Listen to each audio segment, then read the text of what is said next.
Bayangkan jika seorang bayi manusia tumbuh besar tanpa mengenal dunia manusia. Bagaimana jika yang merawatnya bukan tangan lembut seorang ibu, melainkan cakar dan taring seekor harimau? Ini bukan sekadar dongeng. Ini adalah kisah tentang keberanian, keteguhan, dan makna keluarga yang sejati. Assalamualaikum warahmatullahi wabarakatuh. Sahabat semua, terima kasih sudah mampir ke channel Berkisah. Sebelum kita mulai, mohon keikhlasannya untuk like, komen, dan subscribe agar tidak ketinggalan cerita-cerita menarik lainnya. Semoga kalian selalu diberi kesehatan, kelancaran rejeki dan keberkahan. Mari kita mulai ceritanya. Hujan turun deras di malam itu. Petir menyambar, menerangi kegelapan hutan yang seakan menelan segala kehidupan. Di antara gemuruh badai, tangisan seorang bayi menggema, tersesat dalam belantara yang tidak mengenalnya. Entah bagaimana, bayi itu berada di sana, tanpa pelindung, tanpa kasih sayang manusia. Namun, semesta memiliki rencana lain. Di balik rimbunan semak, sepasang mata kuning menyala mengintai. Seekor harimau betina bernama Ranja tengah berburu di malam yang ganas itu. Naluri pemangsanya tajam, tetapi ada sesuatu dalam suara tangisan itu yang membuatnya berhenti. Dia mendekat, mencium tubuh mungil yang menggigil di tanah basah.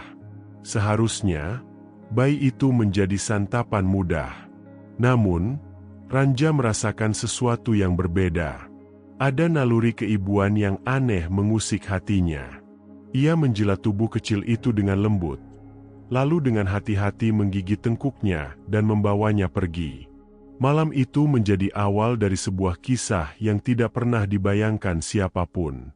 Ranja, yang seharusnya melihat bayi itu sebagai mangsa, justru membawanya ke dalam sarang, di antara anak-anaknya yang berbulu loreng. Sang bayi, yang masih belum memahami dunia, hanya bisa menangis. Namun, tangisan itu perlahan berubah menjadi isakan kecil saat tubuhnya merasakan kehangatan bulu Ranja. Hutan menjadi saksi bagaimana bayi manusia itu kini berada di dunia yang asing. Di luar sana, pemangsa berkeliaran. Serigala, ular piton, dan macan tutul yang mengintai dalam gelap. Namun, di dalam sarang Ranja, bayi itu aman. Harimau betina itu melingkarkan tubuhnya, memberikan perlindungan yang lebih kuat dari apapun. Tidak ada satupun makhluk yang berani mendekat saat Ranja berada di sisi bayi tersebut. Ketika fajar menyingsing, hujan mulai reda, meninggalkan kabut tipis yang menggantung di antara pepohonan. Burung-burung mulai bernyanyi, menandakan kehidupan baru dimulai. Sang bayi, yang malam sebelumnya menangis ketakutan, kini tertidur lelap di bawah lindungan harimau yang telah menganggapnya sebagai bagian dari dirinya sendiri. Hari berganti menjadi bulan, bulan menjadi tahun. Bayi itu, yang kemudian dinamai Raka oleh para penghuni hutan, tumbuh dengan cara yang tak pernah dibayangkan manusia. Sejak kecil, ia menyusu pada Ranja, berbagi tempat tidur dengan anak-anak harimau lain, dan belajar memahami bahasa rimba. Dia merangkak lebih cepat dari manusia biasa, mencium bahaya dari angin, dan berburu bersama saudara-saudaranya. Namun, tidak semua makhluk di hutan menerima kehadiran manusia di antara mereka. Raja hutan, seekor harimau jantan besar bernama Garga, memandang Raka dengan curiga. Baginya, manusia adalah ancaman. Dia tidak seperti kita, geramnya suatu hari. Dia akan membawa malapetaka. Namun, Ranja selalu melindungi Raka, mengajarinya cara bertahan hidup tanpa kehilangan hatinya sebagai manusia. Kau bukan harimau, tapi kau juga bukan manusia yang biasa, kata Ranja suatu malam. Kau harus menemukan jalanmu sendiri. Garga bukan satu-satunya yang mencurigai keberadaan Raka. Beberapa hewan lain, terutama para pemangsa yang lebih kecil, melihatnya sebagai ancaman. Mereka seringkali mengawasi dari kejauhan, mencari celah untuk menyingkirkannya. Namun, setiap kali ancaman datang, Ranja selalu ada di sisinya. Dengan waktu, Raka mulai memahami bahasa hewan. Ia belajar membaca gerakan tubuh mereka, memahami isyarat yang tidak pernah diketahui manusia lainnya. Ia bisa merasakan ketakutan seekor rusa sebelum rusa itu melihat bahaya, dan ia bisa mendengar desisan ular bahkan sebelum ular itu muncul dari persembunyiannya. Rimba adalah rumahnya, dan ia mulai menjadi bagian dari keseimbangan yang ada di dalamnya. Hidup di hutan tidak pernah mudah. Suatu hari, bahaya datang dalam wujud manusia. Sekelompok pemburu memasuki hutan, membawa senjata dan jebakan. Mereka bukan hanya mengincar harimau, tetapi juga ingin menangkap anak manusia yang menurut legenda hidup bersama para binatang. Raka, yang saat itu berusia sekitar 10 tahun, melihat bagaimana teman-temannya diburu. Amarahnya membara. Dengan keberanian seorang pejuang rimba, ia berlari di antara pepohonan, menggunakan kelincahan dan instingnya untuk menghindari peluru. Namun, salah satu jebakan akhirnya menangkapnya. Ranja datang menerjang, menyerang para pemburu dengan kekuatan penuh. Namun, satu tembakan mengenai tubuhnya. Dengan sisa tenaganya, ia berusaha melindungi Raka sebelum akhirnya roboh di tanah. Kesedihan melingkupi Raka. Untuk pertama kalinya, ia merasakan kehilangan yang mendalam. Namun, ia juga menyadari bahwa ia memiliki kekuatan yang tidak dimiliki manusia biasa, keberanian dan kecintaan terhadap rimba. Dengan bantuan Garga, yang akhirnya mengakui keberanian Raka, mereka mengusir para pemburu keluar dari hutan. Kehilangan Ranja membuat Raka bertanya-tanya tentang siapa dirinya sebenarnya. Apakah ia bagian dari hutan?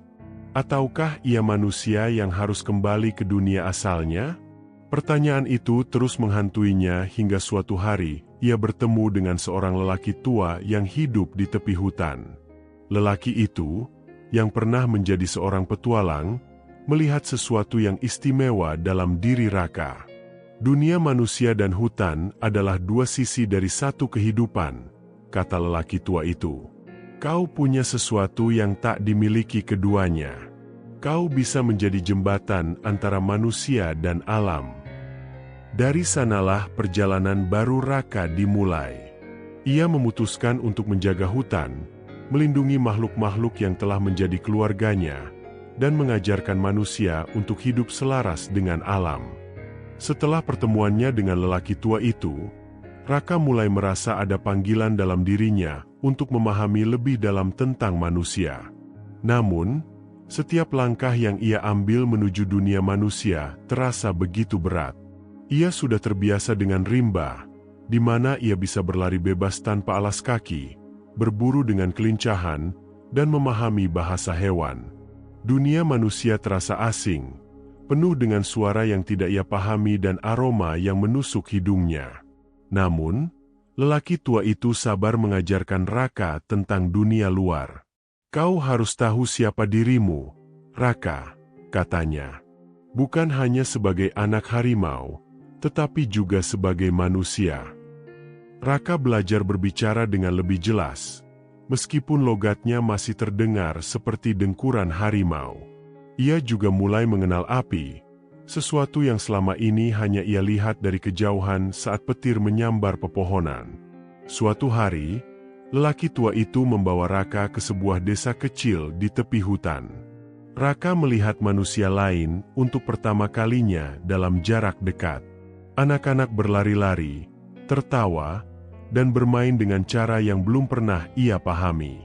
Para petani sibuk di sawah, sementara beberapa pria duduk di bawah pohon sambil berbicara.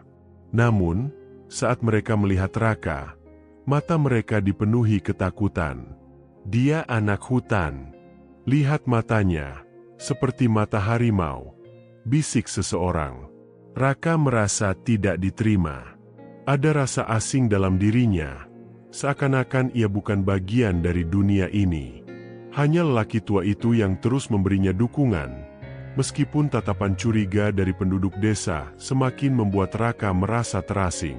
Suatu malam, seorang pemburu yang pernah melihat Raka di hutan datang ke desa dan mendengar kabar tentang anak rimba yang dibawa oleh lelaki tua itu. "Jadi, bocah itu masih hidup?"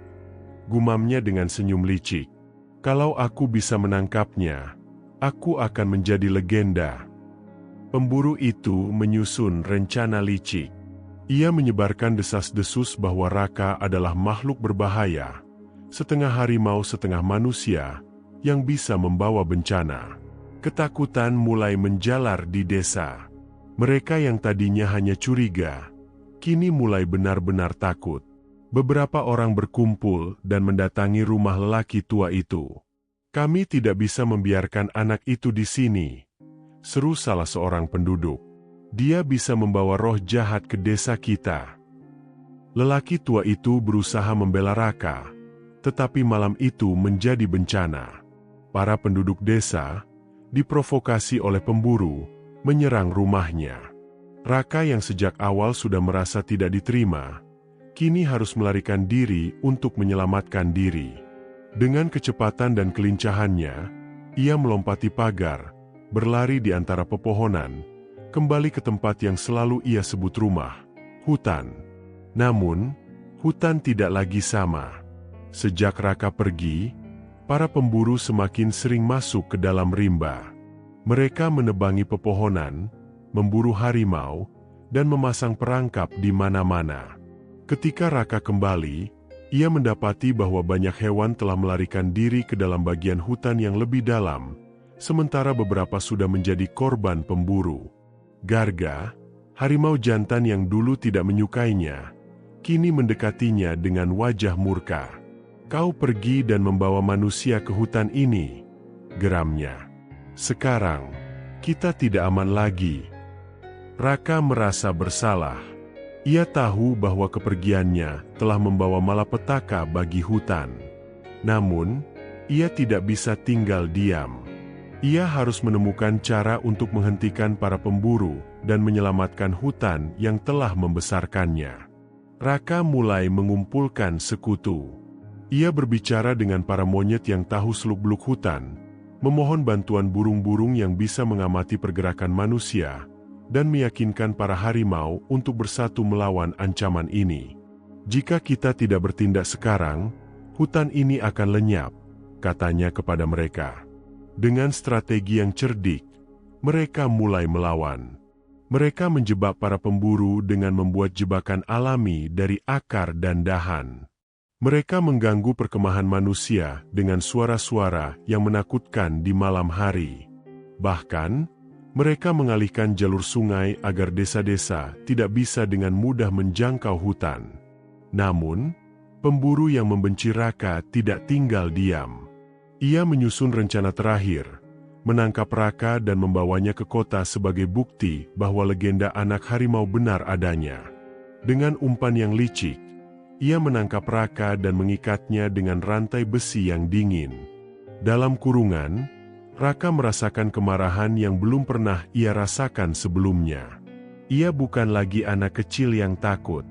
Ia telah menjadi bagian dari hutan, dan hutan tidak akan membiarkannya mati begitu saja. Di malam gelap, ketika hujan turun deras, para harimau dan hewan-hewan lain menyerbu perkemahan pemburu. Garga, yang tadinya membenci Raka, memimpin serangan itu. Dengan kekuatan luar biasa, mereka menghancurkan perangkap dan membebaskan Raka. Namun, pemburu itu tidak menyerah begitu saja. Dalam perkelahian terakhir, Raka berhadapan langsung dengannya. Dengan kelincahan yang telah ia pelajari selama bertahun-tahun, Raka menghindari serangan dan akhirnya menjatuhkan sang pemburu dengan pukulan yang kuat.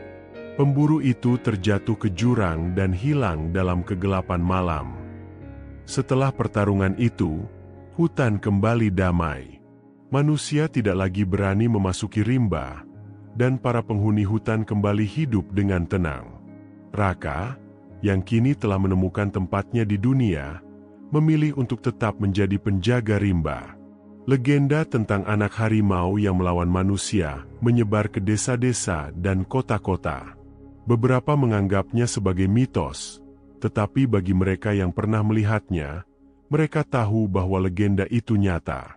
Suatu hari, lelaki tua yang pernah menolongnya kembali ke tepi hutan. Ia memandang jauh ke dalam rimba, berharap bisa melihat Raka untuk terakhir kalinya.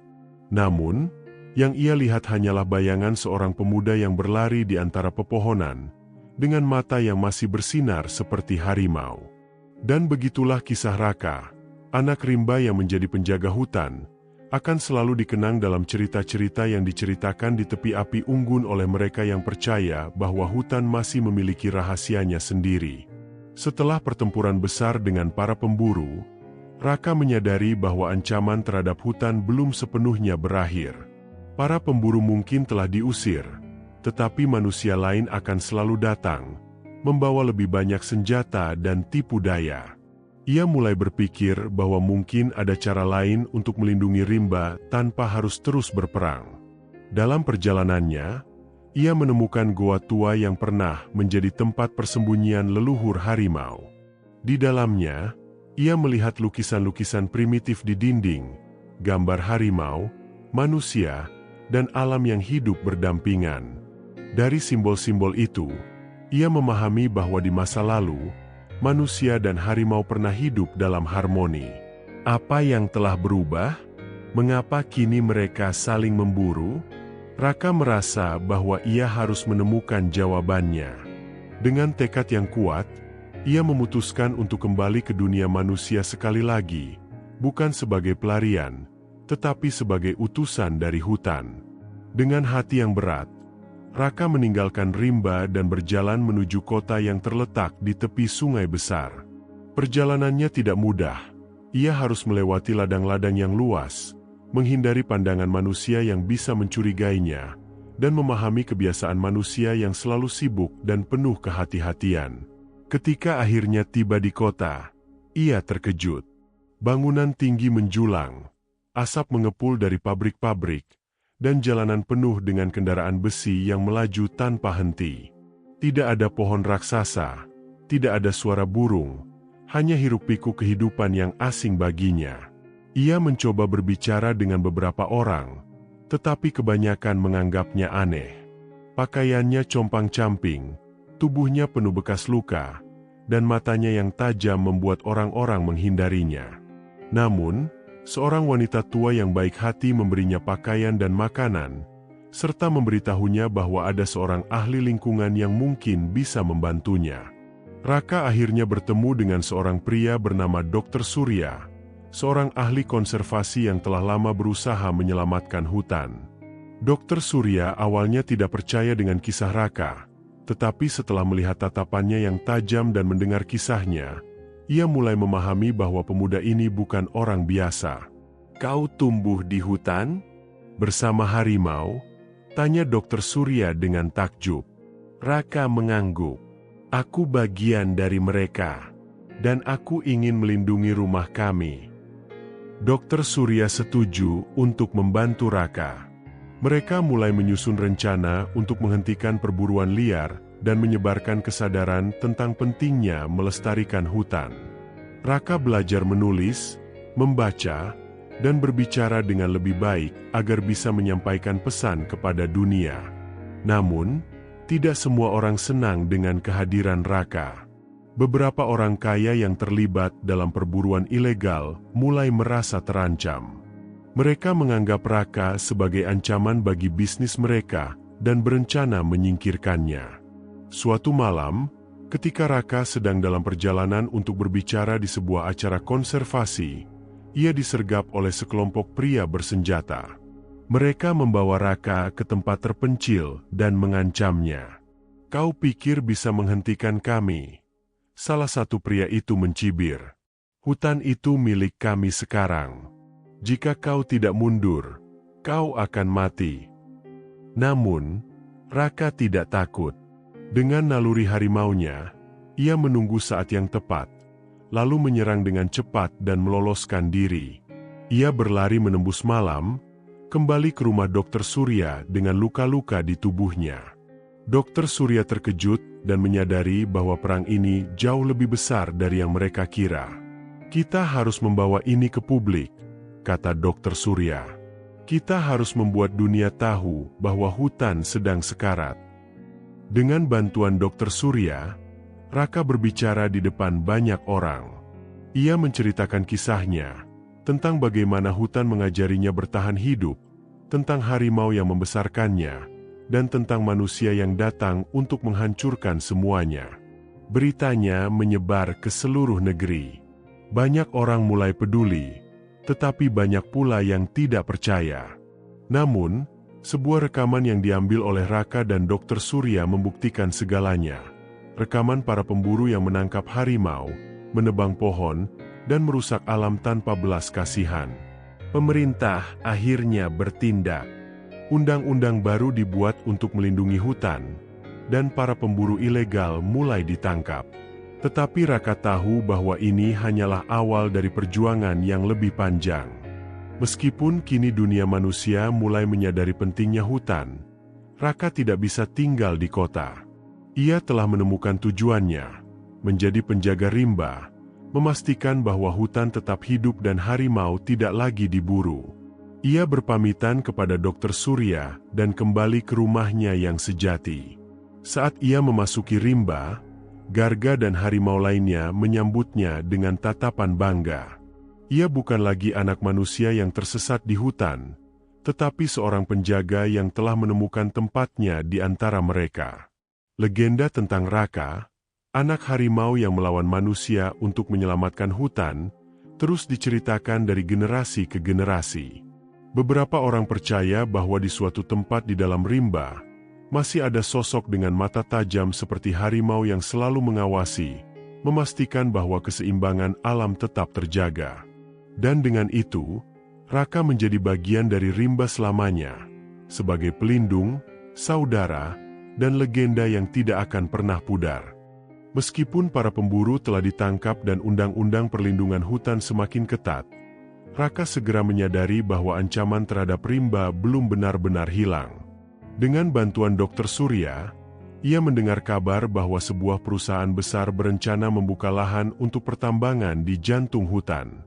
Jika itu terjadi, rimba akan rusak selamanya, dan rumah bagi harimau serta makhluk lain akan lenyap. Tidak ingin tinggal diam, Raka kembali ke kota untuk menghadapi pemimpin perusahaan tersebut.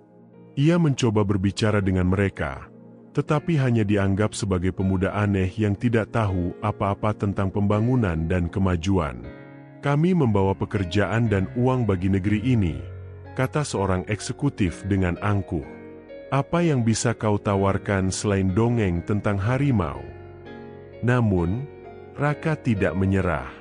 Ia bertekad untuk menemukan cara agar hutan tetap selamat. Dalam perjuangannya, Raka mendapat bantuan dari seorang jurnalis muda bernama Nita, yang tertarik dengan kisahnya. Nita mulai menulis artikel dan membuat dokumentasi tentang kehidupan Raka di hutan serta ancaman terhadap rimba. Berkat usahanya, lebih banyak orang mulai peduli. Gerakan Selamatkan Rimba mulai viral di media sosial, dan banyak aktivis lingkungan bergabung dalam perjuangan ini. Namun, perusahaan yang ingin menghancurkan hutan tidak tinggal diam. Mereka menyebarkan berita palsu, mengklaim bahwa hutan yang akan mereka tebang tidak memiliki kehidupan liar, dan bahwa Raka hanyalah seorang pemuda yang memanfaatkan ketenarannya untuk mencari perhatian. Di tengah semua itu, Raka tahu bahwa ia harus melakukan sesuatu yang lebih besar untuk membuka mata dunia. Merasa bahwa perlawanan secara politik dan media tidak cukup, Raka kembali ke hutan untuk meminta bantuan dari keluarganya, para harimau. Ia mengumpulkan suku-suku hewan lainnya, dari gajah hingga monyet, untuk bersatu melawan ancaman manusia.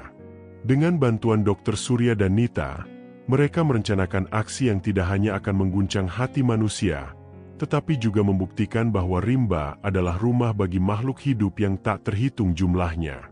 Ketika perusahaan mulai mengirimkan buldoser dan pekerja ke dalam hutan, Raka dan sekutunya sudah bersiap. Mereka tidak menggunakan kekerasan, tetapi menghadang dengan tubuh mereka sendiri. Kamera-kamera media merekam bagaimana harimau berdiri di antara manusia dan alat berat, bagaimana kawanan gajah memblokir jalan, dan bagaimana burung-burung memenuhi langit dengan suara peringatan. Momen itu menjadi simbol perlawanan yang mengguncang dunia. Tekanan publik semakin kuat, membuat pemerintah akhirnya turun tangan. Proyek tambang itu dihentikan, dan hutan mendapat perlindungan yang lebih ketat. Dunia bersorak untuk kemenangan ini, tetapi Raka tahu bahwa perjuangan belum selesai. Dalam pertempuran terakhir itu, Garga, harimau yang telah menjadi ayah baginya, terluka parah oleh tembakan salah satu penjaga perusahaan. Meskipun nyawanya selamat, tubuhnya tidak lagi sekuat dulu.